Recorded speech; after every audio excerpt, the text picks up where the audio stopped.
And bang, hot, fresh, homegrown, foraged, and wild. It's how we do it here. Look at that bourbon. Just about every single ingredient on this plate came right out of the lake, right out of the forest, and right off the property.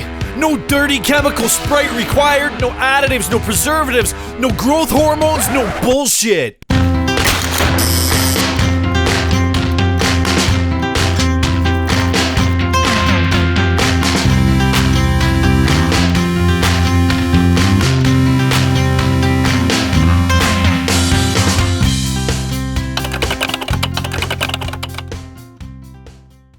All right, friends, now that I've showed you how to clean a bourbon, I'm going to show you how to cook one. And I want to start off this whole little segment here by saying this. For the love of sweet baby Jesus and all that is good and holy, do not boil shit in Sprite. Like, I keep hearing all these recipes of people boiling bourbon in 7-Up and Sprite and stuff. Don't do that. Please don't do that. Don't boil anything in Sprite for any reason ever, for the love of God. Okay? Thank you. What, you're gonna take a delicious, wild, healthy fish like this and like pour a bunch of freaking chemicals and sugar and junk on it? Please don't do that. I'm gonna show you a much better way right now. But first things first, I want to explain something. So this is the fresh bourbon. And you know what I ended up doing was taking out my offcuts and some of that belly meat and stuff. Rather than any of those big backstrap fillets, I froze those. I'm going to save those for another time. Like, check back in. I do tons of cooking videos on this channel if you're new here. I'll show you a different bourbon recipe later on. But what I want to show you today with this fresh stuff, and you can see this stuff has been sitting in my freezer for a long time. I've got a couple of really small fillets from a small bourbon, small there, that I want to get out of my freezer. So I'm going to eat those first. And that's just a really good freezer habit. If you're trying to be self-sufficient, it's like eat the oldest stuff first. I'm going to get rid of that. I'm going to use some of these offcuts. So I'm not going to be showing you beautiful bourbon medallions that I would normally do with this, but it's the exact same idea and it's going to taste just as good. I just wanted to let you know, offcuts, old bourbon out of the freezer. And now we're going to get into it. And again, for the love of sweet baby Jesus, there's going to be no Sprite involved. So real quick, before we get to the bourbon cooking method, I want to show you I got a little bit of wild rice. I actually cooked that yesterday. I'm going to heat that up. I got some beautiful purple sprouting broccoli out of my garden that I froze. I just unfroze that. I've got the onion. Onion right here, onion. Okay, these are dehydrated onion tops. These are homegrown peas out of my garden. I rehydrated these. I just wanted to show you that. Those have been sitting in a jar. These are from a couple of years ago, I think. But just shows you the power of a garden. Look at all that. So those in, that was a cup of peas and a cup of water. And now it's just needs to be boiled real quick. Those are ready to go. I'm going to mix those with the rice. And then we got a little salt and pepper, probably a few spices. And then here's the vinegar. That's going to go with water. For those of you who, for the love of sweet baby Jesus, like to boil bourbon and stuff. Now, this step that I'm going to show you with vinegar and water in this little pot right here is completely optional. You can take the fish. You can take this fish and look at these beautiful morels right here. We'll get to those in a second. You can take this fish and do whatever you want with it and throw it right in a pan with some butter and some salt and pepper, garlic, or whatever you like. You can throw a freaking beer batter on it. They're delicious with beer batter. Do that. You can throw those right in a pan, but if you want to boil it and you want to get it a little firmer to get that seafoody thing, that's what we're going to do. We're going to take a little bit of water and a little bit of natural vinegar, and this is nothing special. We're going to boil those real quick, and then we're going to saute them in the pan with some butter and garlic. We'll get there, but for now, I just wanted to show you what dinner is going on. If you want to skip this part, I'll put a time link down in the description, and you can skip right to the bourbon cooking method, but I want to show you a nice homegrown meal. There's a lot of cooking videos on this channel, and I want to make sure that if you're interested in that kind of thing, you know about it, and you get a nice recipe, and a little bit of a look at some homegrown goodness here. Oh, and before I forget, let's have a look at those beautiful, delicious morels from last season, I believe. Yeah, May 24th. So last spring, these were harvested straight out of the forest. Morel season is almost on us. These were flash frozen last year, but I'm really, really stoked about getting out for mushrooms. If you're new here, you don't know that I'm also like a massive wild mushroom nerd and I eat a ton of mushrooms, but I've got tons of them frozen from last year. I had an amazing morel year. So we're going to be sauteing up some sweet, delicious morcella along with this dinner, but let's get to it. All right, we're going to start off by getting ahead of the game and getting those peas and mushrooms cooked. Those are going to take the longest, so those go in first, right? I just got some water. We're going to lightly salt that water, okay, like that. And I'll add a little bit. I'll taste it as I go. Let's not burn our broccoli that came down. Where's our lid? Boom, those are going. basically just heating those. You can see I'm melting some butter in the casty here for those morels. And these are literally getting some butter, salt, and pep, nothing else. All right, I'm going to throw a little drop of olive oil into that pan to keep that butter from burning. And now we're talking morels, man. Just smoosh that around. And we're talking medium heat. I want to put out a caveat here. So if you didn't already know, morels are mildly toxic. You have to cook them very, very thoroughly. If you've ever had morel mushrooms and you had an upset stomach, that's the reason why. They weren't cooked thoroughly enough. We have to cook them for a good long time. So you don't need crazy high heat or anything. We're going to take some beautiful morels here, throw them in a little bit at a time, okay, so we don't cool down that pan too much. And we're going to cook them for a long time. We're still going to get some nice crispy edges on there. They're still going to be awesome and perfect, really. Some of the best mushrooms you can get out in the forest here in Ontario, or anywhere, really, if you ask me. But we're going to take our time cooking them, and that's a really important point. Wanted to make sure I doubled down on that. Now we're going to take our time. And let's check in on these peas because I can smell them. It's crazy to think that these came out of my garden, and it smells like my garden in here. Isn't that nuts? Like, all the things these little peas went through, the dehydration process and being rehydrated and now boiled, and they still smell amazing, man. This is awesome. And while those peas and mushrooms are doing their thing over there, I'm just going to throw some rice into this bowl here because I'm going to mix those peas in with this rice and some onion tops, and it's going to be freaking delicious. There you go. That's at the ready. Just grab some homegrown garlic for that fish, and now we're going to cut into that beautiful purple sprouting broccoli. This was the pride of the garden this year, man. Or last year, I guess. It was so freaking delicious. Now, I had a number of wins in the garden, but these things are so pretty, and they taste so good. And that was flash frozen right at the end of the season, probably in late September, I would say. Look at that. I don't have good light on it for you, but look at that. Oh my God. It smells amazing. It's like, don't you love the way broccoli smells peppery like that? Like it's already peppery almost on its own. It smells so good. I can't wait to eat this.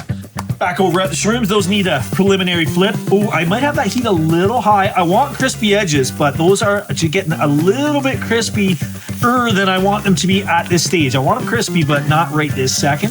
So check it out. We're going to flip those, and I'm actually going to turn the heat down a little bit. It's only on 4, but I started it off high just to get this casty going, and man, these pans hang on to heat, man. That's crazy. But they're not wrecked. Everything's good. It's all happening. And we want that anyway. It's just a little early in the process. Boom. Okay, those all got a nice flip. Let's space them out so they don't steam each other. Now I'm going to take a second to rehydrate the onion. Onion right here, onion. Pour some of those in. That's for our rice and peas, okay? And you know what? The steam would probably rehydrate those anyway, but I'm just going to give them a little head start. A little bit of sort of lukewarm water. And that's all they need. Honestly, these things rehydrate so quickly, and the steam from the rice, once we heat it, is going to do that anyway. But, you know, I just want to give them a little head start. There you go. These peas are almost done. I want to have a quick check on these morels and feel them. Yeah, it's funny because on camera, they look like super crispy. Not burned, but they look crispy, and they're not yet. So I'm going to give those some more time. Let's flip all those again. Now, let's not mess with these. Let's make sure they get cooked all the way through. And excuse my fingers, I'm just that kind of classy broad. If you haven't ever seen a cooking video here before, my hands get into everything. And you know what? I've known some pretty accomplished chefs, and I gotta say, most of them have their hands in it most of the time from what I've seen. So maybe I'm doing something right. I don't know, man. I'm just a curious home cook, but I am gonna get my hands in there from time to time. So just know that. Oh no, almost forgot to season these mushrooms, okay? That was salted butter, by the way. It's a cheat code that I use all the time, so they maybe didn't need a ton of salt, but we'll see. But they definitely need a bunch of fresh cracked powder. All right, I'm liking exactly where those peas are. I'm gonna strain those out. And now I need that pot for our bourbon. Now, I'm not gonna add all of those peas to the rice, but I'm gonna put a lot in there. Let's just turn that all over. Because I want some of these peas for another dish I'm making tomorrow or the next day, and they'll keep in the fridge forever. Once they've been cooked. I think that looks pretty freaking dope. Isn't that beautiful? Look at that. All those are going in too. This rice is going to be amazing. That's going to get a little pat of butter. Okay, a little seasoning. We'll be good to go. Nice. Going to turn that all over real quick. See if we need any more onions. Now, I think there's lots of onions in there. That's going to be so good, man. Oh, I can smell them. I can smell them in there. Woo! And that wild rice smells good too. I love wild rice. I love the texture of it. I love the way it tastes. I like the way it smells. And I like this little combo right here a whole lot. All right, friends, let's get to the moment you've all been waiting for. How are we prepping this Burbot? We're going to do it the simplest way possible. And I've done it this way before, but this is the simplest way to describe it. And I want to shout out my buddy Cody up in North Bay, who explained the recipe to me like this. 2 cups of water, 1/4 cup of vinegar, and 2 tablespoons of salt.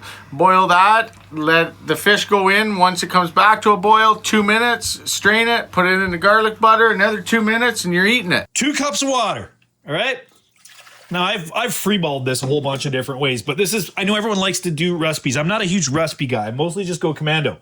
1/4 cup, roughly a 1/4 cup of vinegar, okay? And then a bunch of salt. We're going to bring that up to a boil, chuck the fish in, and then we're going to saute it after. So super simple. Couldn't be simpler. It's not freaking Sprite or 7-Up or any other nonsense, and I have tried those. Someone served it to me that way once. It was fine, but it's not this good, okay? So don't boil stuff in Sprite. I'm not going to keep repeating it. That's going on the stove, and we are starting our Burbot. All right, while our little Burbot boil's coming up to temp, let's just see what I got here for cuts off the fresh fish. We're going to pull that out. I'm going to save some of this for a little super chowder or something. But, you know, I want to get a nice little feed. Yeah, that could be good. Some of that belly stuff. There's a little piece that'll make a good little shonky shonk. There's a side fillet that we could use. That's a good little shonky shonk. There's a piece that's got some meat on it, etc. This guy we'll save for a soup. That looks pretty good. And then I want to just see what I have left out of my freezer, which I think are 2 small back straps, but let's find that out right now. I'm not 100 per.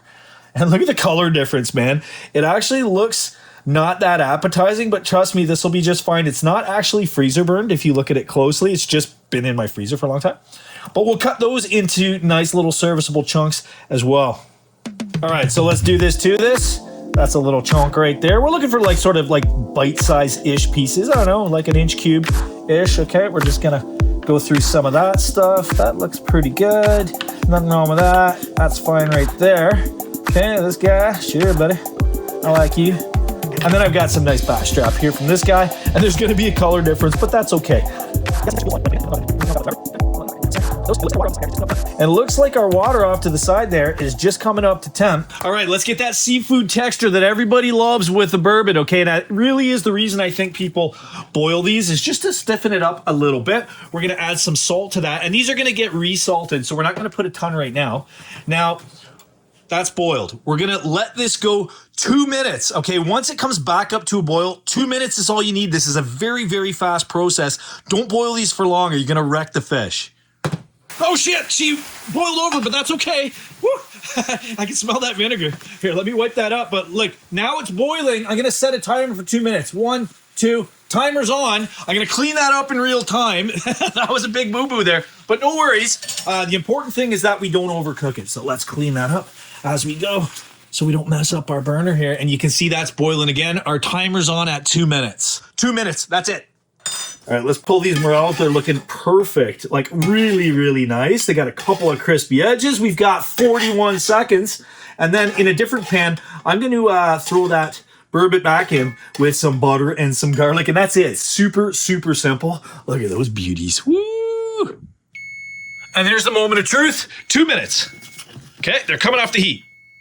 All right, now we got to strain that Burbot out. We don't want it standing in that hot water and to continue cooking. So that's done because I'm going to use that same pot. And I need a little bit of water in that pot to steam my broccoli. I should have already had this done, but now we got to bust up some homegrown garlic. Okay, I'm just going to pull those cloves apart. Clean that up in a second. But basically, we just want some smashed cloves. So I'm going to do like 2 and a bit-ish like that. And you don't have to go hog wild. Like I might get out the press, but probably I'm just going to smoosh them and let them sit in that butter. And imbue all of that butter with delicious garlicky goodness, right? We're talking seafood-esque stuff going on in here, man. You want a little bit of garlic on that, just like you would with a, you know, crab or lobster or anything. Okay, that's going to be plenty. And then I'm just going to sort of rough chop those, okay? Like that. Close enough for rock and roll. All right, I got a fresh pan for that fish. Look at that butter just coming up to temp. There's that garlic. I'll get the rest of that off in there, and pretty soon, once that all sort of gets to know each other and starts socializing, that garlic and that butter, I'm going to put a little drop of olive oil in there, actually, before I forget. Yeah, once they get to know each other a little bit, fish is going in. Get that all kissed. Am I right? Oh, that's starting to look good already, man. It smells amazing. I love garlic.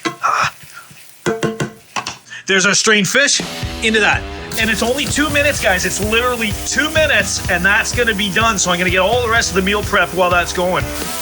Poor man's lobster, here we come. This is the easiest way of doing it, and honestly the best.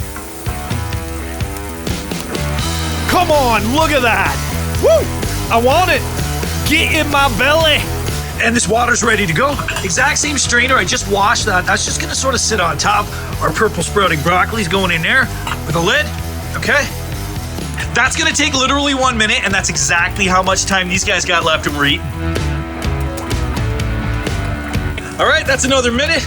That's done, rice is done. This is steamed to perfection. I'm just gonna throw these mushrooms back in. Hold on, let me make a little bit of room. I'm gonna throw these mushrooms back in to this beautiful buttery garlicky pan just to warm them up a little bit. They've been sitting on the counter. These are gonna need like literally seconds just to get them up to a nice eating temp, and then I'm gonna plate it all up. And bang, hot, fresh, homegrown, foraged, and wild. It's how we do it here. Look at that bourbon. Woo! Chucked a little pat of butter on those peas and rice, a little pat of butter on that broccoli, and look at this stuff right here. Tell me you don't want to get into some of that with some yellow morels, butter. Look out, kids. And this is how we do it here. Just about every single ingredient on this plate came right out of the lake, right out of the forest, and right off the property. No dirty chemical Sprite required, no additives, no preservatives, no growth hormones, no bullshit. And hey, do me a favor, even if you are one of these like Sprite boiling guys, try it the natural way. Try it with literally just butter, salt, pep, little bit of vinegar and some water, boiled real fast, real hot, and tell me that that texture isn't better and that doesn't taste more like seafood. Let me know down in the comments if you do try it, okay? And that's all she wrote, folks. That's how you cook a bourbon. I hope you enjoyed the video. I hope you learned something new, and I hope you had a few laughs with me. Subscribe if you're new to the channel. There's going to be a ton more cooking videos just like this one, and weekly outdoor-related videos about hunting, fishing, foraging, organic gardening, and all kind of good stuff. Cheers. Catch you next Thursday at 7 p.m.